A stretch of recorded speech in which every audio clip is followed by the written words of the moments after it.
This is where you find what is popping for the culture. Where we keeping it all fresh and stay away from all the vultures. No scavengers here, just keeping it real. Big got it out the mud, but it's still so clear. So sit back, relax, and just let us lead you. If you're just trolling for no reason, then we don't need you. It's Big X down, he can't be stopped. Riding dirty forever, the home of real hip hop. Ride dirty, Toby, y'all can't harm. I still live fly in the sky with a storm. Ride dirty, ride dirty, ride dirty, ride dirty. Ride dirty, Toby, y'all can't harm. I still live fly in the sky with a storm. Ride dirty, ride dirty, ride dirty, ride dirty.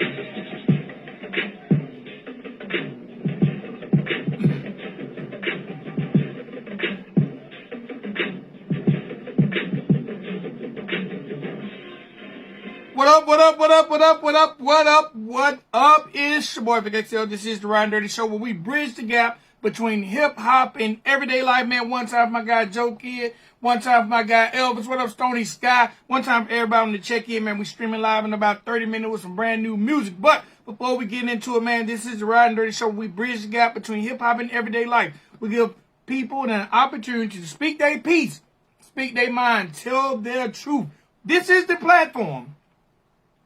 Whether you're moving and shaking, whether you're changing the community through arts, entertainment, entrepreneurship, this is a platform for you to come on and talk your talk and let the people know what you got going on. One time for all the streaming platforms that carry the show: iTunes, Spotify, Mixcloud, YouTube, all the streaming sites, Messy FM, so many streaming sites I can't even name. Also, one time for the good people at WRFG 89.3 FM Atlanta. Every Thursday night, Friday morning, 3 a.m. to 6 a.m. Check out the Ride and Dirty Show. All right, now, I need y'all to do me a favor. Please, please, please, please. What up, Finesse? I got your music dropping. About 30 minutes. I got you, my G. Everybody, everybody, everybody. Number one, please check us out. We stream. We play live music once a day for an hour. Give you the best independent music out there. We stream on all not all platforms. We stream on Facebook. We stream on YouTube. We stream on Pikachu. We stream on Bigo. We stream on Instagram. We're streaming on 7 different platforms with your new music. All right. Also, please go to YouTube and subscribe to the Riding Dirty page. That's Riding Dirty TV. Riding Dirty TV. RIDANDURTY TV. Riding Dirty TV. Please subscribe up. Please subscribe up. All right, but it's time to do what we do best. Let's talk to the people that are doing their thing. And today is no different than any other day on the Riding Dirty Show. So, ladies and gentlemen, boys and girls, welcome to my guy who's been killing the stream. My guy's been killing the stream. Welcome to the Ride Dirty Radio platform. My guy, King Magjic. What's going on, my G? What's going on, Mr. Big? How you doing? Man, I'm doing good. First of all, King Magjic, you sound so laid back. You just as cool as your music.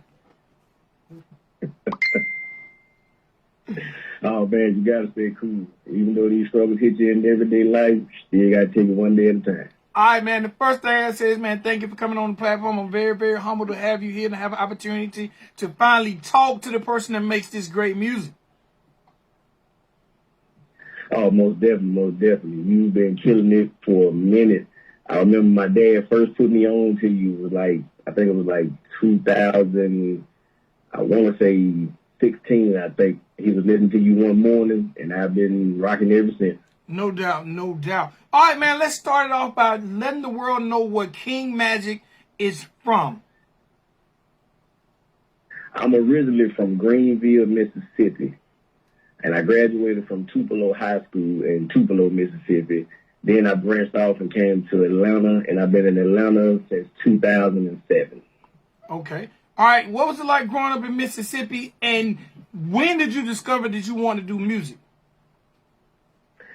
Growing up in Mississippi was fun. You know, I grew up in a little small town, you know, back there, back in them country bushes, but it was fun.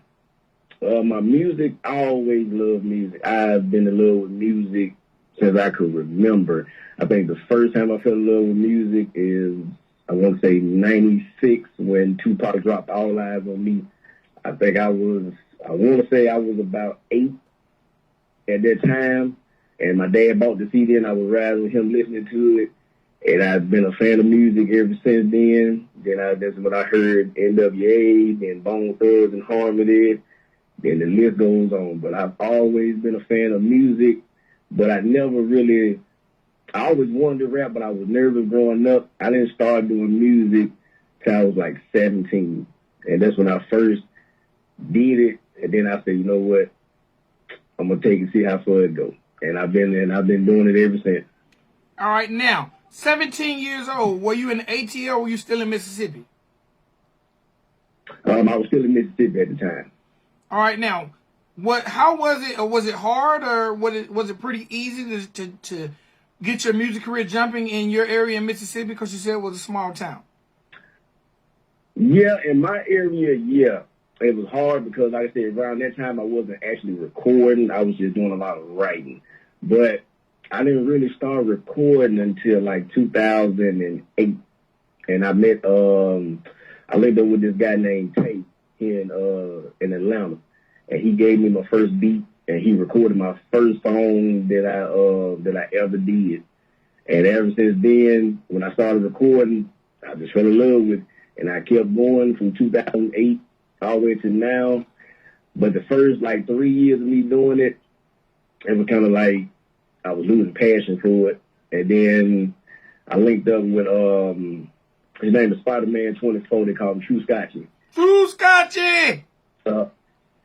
Yeah, that's my ex-brother-in-law. Me and him had started doing music. We had about 4 songs we had did. But then around that time, you know, I just kept losing the passion for it. And then probably, I want to say about 2 years ago, I just picked it back up. And now I'm just full speed ahead running with it. All right, I got to ask, man, what would make you even lose the passion for doing music? Because the passion came. What made you lose it? It's just the way music is now. Like, the genres of music that are being played now is just not the same anymore. Because, like I said, I consider my music to be R&B rap, and now the R&B is starting to pick back up. But at first, that type of melody was kind of like dying out because you had the mumble music, you had the crunk music, so that era was kind of like drowning it out. But now that the R&B is picking back up, it's starting to come back around now. And then, with me, like if I'm working on a song and it's hard to get stuff did, then, I kind of lose the passion for it. But, I think that's one of the hardships that come with it, keeping it going. Even when, things ain't going right, when you still got to keep that fire to keep it going, because it only takes that one to put you in the game. All right, now, you mentioned your style is kind of R&B rap. Has that always been your style, or is that something you just recently picked up? Yes. I always been one of my favorite genres of music has always been R&B, because I grew up around a lot of older gentlemen growing up, and all I ever heard was them play a lot of R. Kelly and Keith Sweat, and I fell in love with that genre of music. So every song I ever wanted to make, I always wanted to be smooth and cater to the ladies. And then LL Cool J always been one of my favorites too, because of all the slow music he used to come out with. All right, now, being in ATL, how hard is it to get your music noticed in the ATL? Because ATL, I don't hear a lot of artists who do R&B rap. Oh, yes, it is very, very hard. You got to really be, I put it like this, when it comes to the competition, it's a lot of competition in Atlanta. But the thing about it is you got to have that distinctive sound, and you got to think outside the box and be different, because if not, you're going to sound like a lot of other artists. And I tried not to, but I know a lot of my songs, everybody always try to say I sound like T.I., and I tried not to, but I was like, this is how I talk. Okay. All right, now, you mentioned your dad twice early in this interview. Man, how has your dad and your family supported your music and your pursuit of it? Oh, my family, they have supported it strongly. My dad, he always supported it, because he always tells me, he always calls me every day, be like, hey, I just found this old song we used to listen to back in the day, man, you ought to remake it.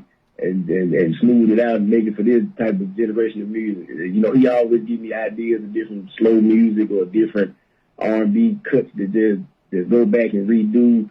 But yeah, he always supported my music. He always supported. All right, now, has he ever been an artist, or did he ever pursue it, or he just instilled that in you? My dad used to be a manager of a small group in Tupelo, Mississippi that I graduated from.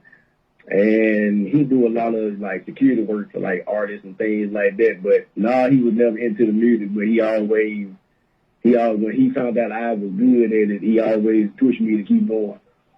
Okay. All right, now, what's the difference between the music scene in the ATL and the music scene in Mississippi? The music thing in Mississippi it's not that foundation to get it out as it is in Atlanta. See, in Mississippi, you don't have that. You have to step outside of Mississippi to network.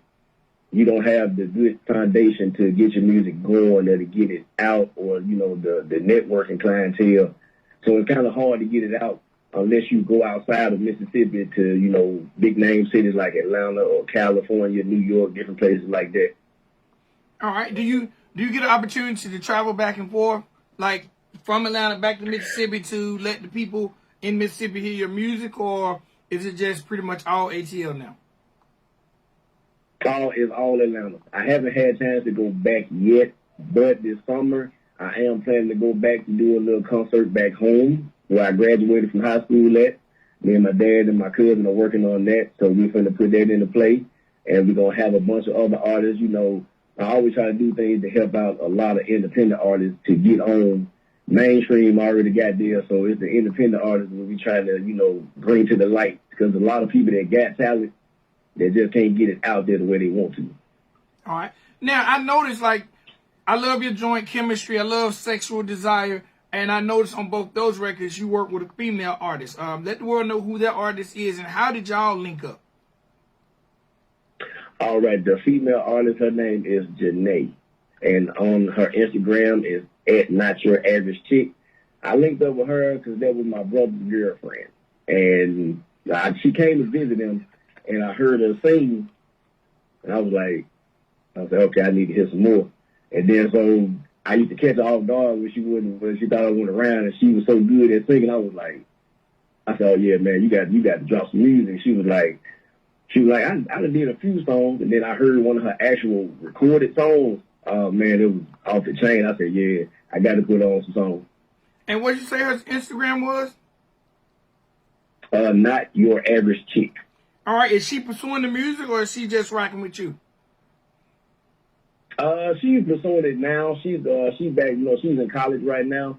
So, because she's just turned 21, so she's in college now. But she was kind of shy about it at first, but now she's starting to go with it now.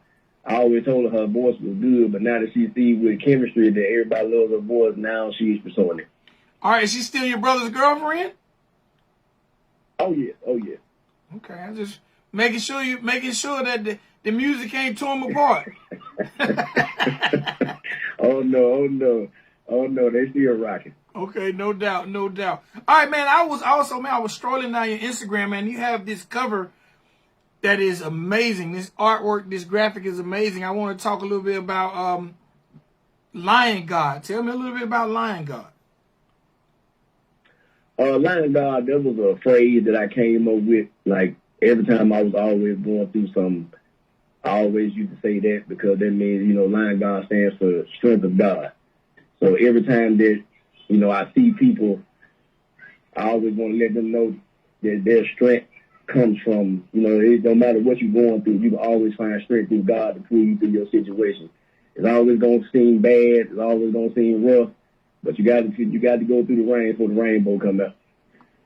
All right, who done those graphics, man? Is that a full project, or is it going to be a song? What is that actually? Is that a full project, or EP, or?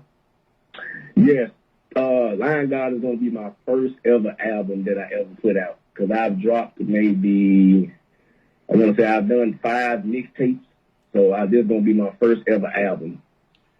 All right, now you mentioned something. This might settle an argument, or a lot of people might join in. Now you say you dropped like 5 mixtapes, and this is your first ever album.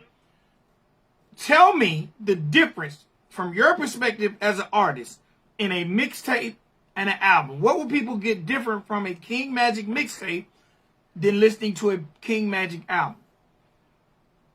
A mixtape, you was getting me just introducing you to me coming into the rap game.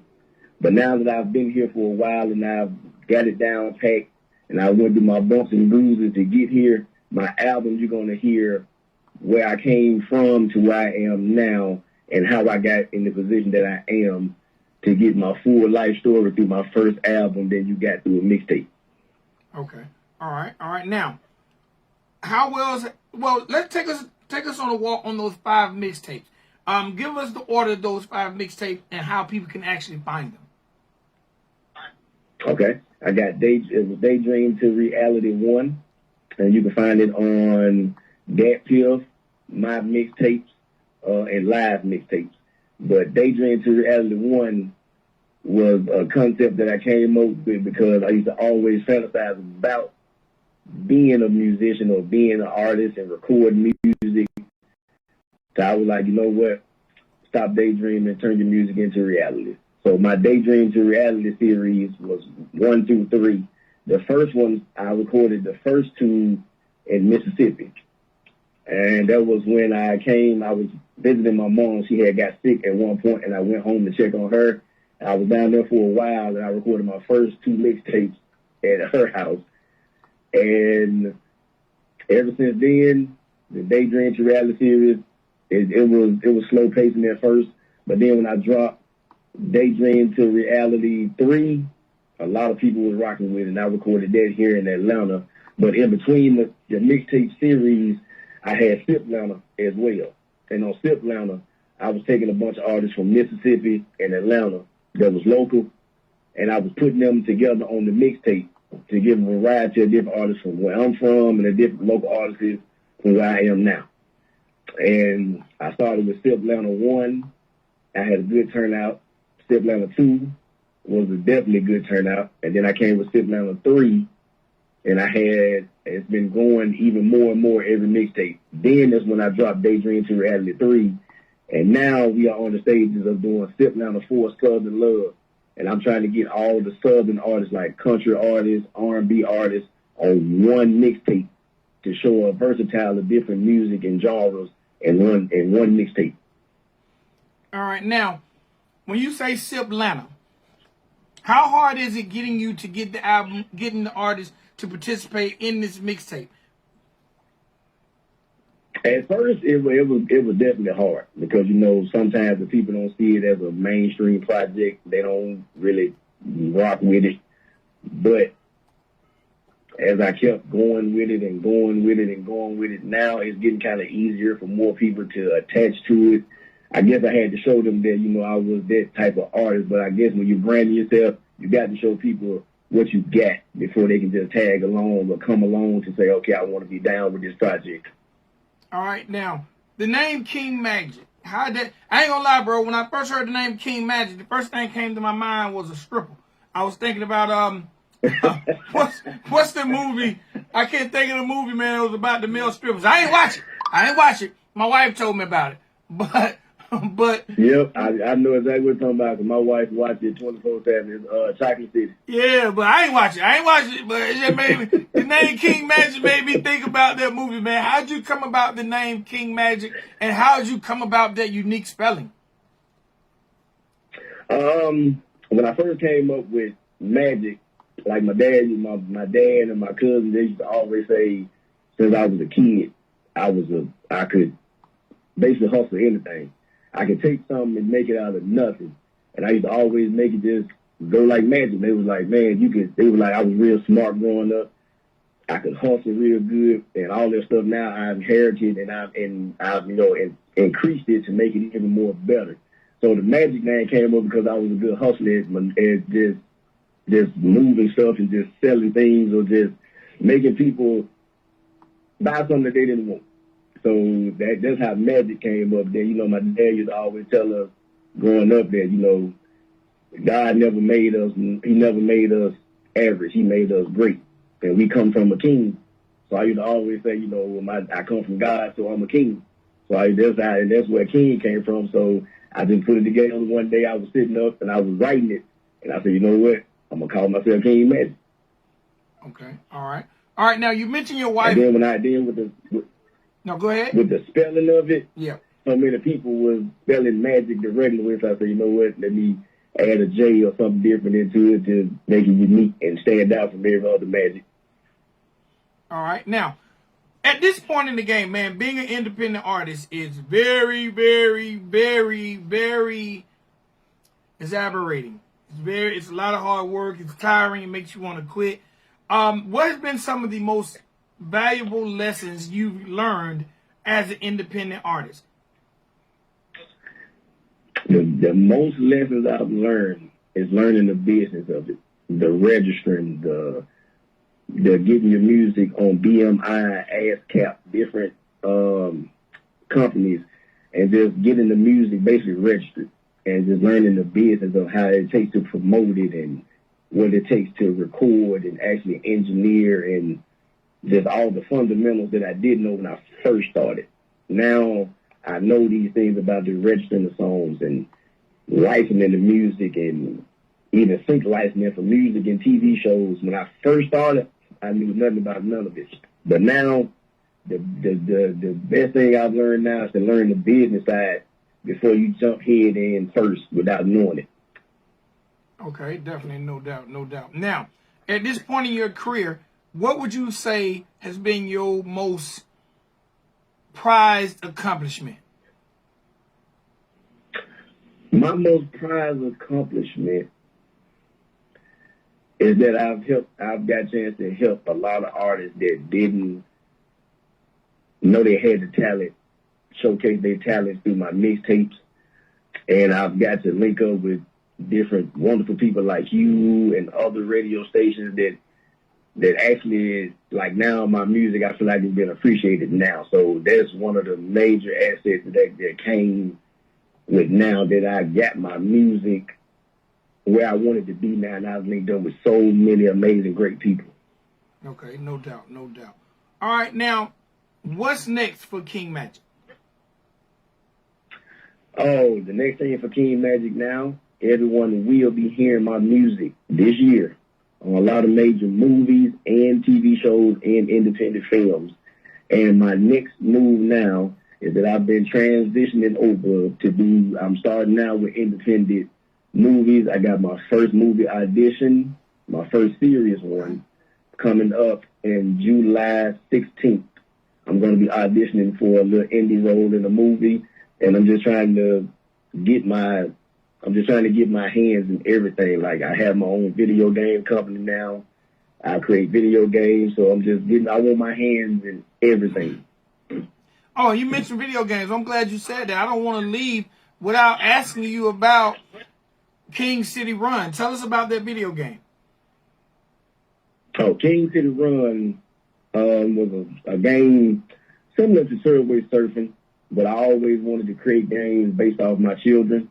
So a lot of games I got 3 games out now. I have King City Run, I have Night City Kings, and then I also have Lion God Adventures. And all those games are interpreted with my kids around it. So there's just something I created for them that I put into a little trust deed for them. So as they get older, that's something that they can take with them when they get older. Okay. And what made you get into the video games? Well, I always loved gaming. But one of my favorite games always was Def Jam Vendetta with the rappers. So I always loved gaming, and I always wanted to get into it. And I was like, you know what? I want to come up, because that's what I'm in the branch of doing now. I'm coming up with my own fighting game to where I'm going to impute local artists to be able to add their characters into the video game. So, you know, I got a lot of things in work. You know, it's just a little slow motion right now, but you always got to trust in the process. All right, now, King Magic, when you create these video games, is there music that accompanies the video games? Like, how does that work for you? With the music, I always just reach out to different artists and I ask them do they want to be a part of it. And some they send their music, and then I take the music and I ask them is it registered, and they say yes.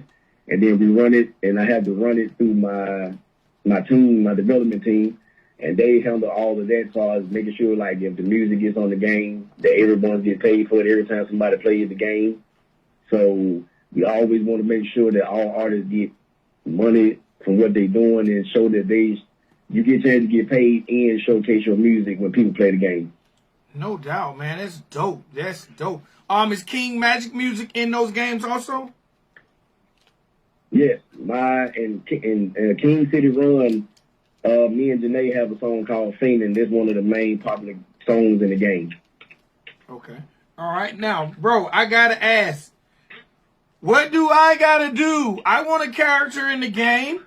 Can Big XL be in the game? What I gotta do to get in the game? All we just need is just a photo, and that's it. You already got it. And we're working on it now. We're going to make this game here. It's going to have a story mode where they can do campaign single player. Then they're going to have the versus mode where the fighters, where each rapper can fight. But we definitely going to put it together. We're trying to make something bigger than Def Jam's Endeavor. Hey man, you should hold up. Let me talk about that a little bit. It might be artists all over the country who might want to get their own character in a video game. I know a lot of artists, who might want to be in the video game, man. We might need to hold up. We might need to have a contest or something. Yes, sir. We can definitely do that. Definitely. All right, now, King Magjic, because I'm dropping this interview also on YouTube, I'm not going to play any of your music on it, but I want you to, number one, tell people about some of these dope singles, like I said, Chemistry, Fiendin'. Tell people about a lot of these singles that you got in the marketplace and where they can check them out. Okay, I have Chemistry featuring Janae. You can find that one on Apple Music, Spotify, Tidal, all your major streaming platforms. And I also have Fiendin'. You can find that one on all major music platforms, on Spotify, Apple Music, everywhere. And you can also find Love and Pleasure, which is another one of my main singles. You can find that one on Spotify, Apple Music, Tidal, and every major streaming platform. Don't forget, Sexual Desire. Sexual Desire will be dropping June 10th. We will be releasing Sexual Desire June 10th. Okay, no doubt. Now, look, King Magjic, I want to ask you a question, bro. When I look at this artwork, your artwork has a lot of sexual innuendos in it. Is King Magjic trying to be the rapper you put on when you want to make a baby? Okay, all right. Yeah, I broke up just a little bit. Can you hear me? Okay, I can hear you now. All right. Now, I noticed on a lot of your artwork, you have a lot of sexual related 60 seconds. Sexual based graphics or artwork. Is King Magjic trying to be the rapper that you can most definitely throw on when you're trying to make a baby? Yes, most definitely. That's the whole thing I was trying to market is the nobody gets back to love anymore. We don't know what love music is no more, so that's what we're doing now. We're branching off to the love side to get that back going again. All right, King Magjic, before I let you go, number one, we live in the world of social media. Everything is social media. Everything is on the World Wide Web. How has social media and the World Wide Web affected how you market and promote your music and help you create and gain new fans? I would definitely say this. Back when I first started, 10 seconds. It has been a big help because you can basically get more of your music out to more people now faster than you could if you had to go out and give it out like normally. Okay, no doubt. Well, with that being said, let these people know how to find King Magjic. You can find me on Instagram, and that's King_Magjic. That's MAGJIC. And you can find me on Facebook, King Magjic. And you can also find me on Twitter at King Magjic. and I'm on all your major music streaming platforms. King Magic, you also on TikTok, right? Yes, and I'm on TikTok as well, at King Magjic. All right. And King Magic, I was looking for Janae. You said not your average chick. Does she spell everything out? Is it any underscores or? It's gonna be I know it's gonna be NOTURABNGECHICK.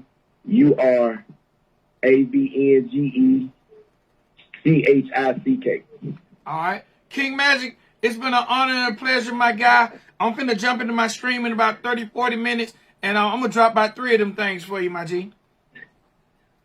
All right, man. I thank you. You know, I always appreciate the love from Riding Dirty Radio. And like I said, anything you got going on, always let me know. I will pull up. All right. Ladies and gentlemen, boys, girls, that's my guy representing that SIP Atlanta. That's King Magic. Y'all, please make sure y'all follow him everywhere. Thank Check you his for music using out. All Blog right? Talk Radio. Peace. Goodbye.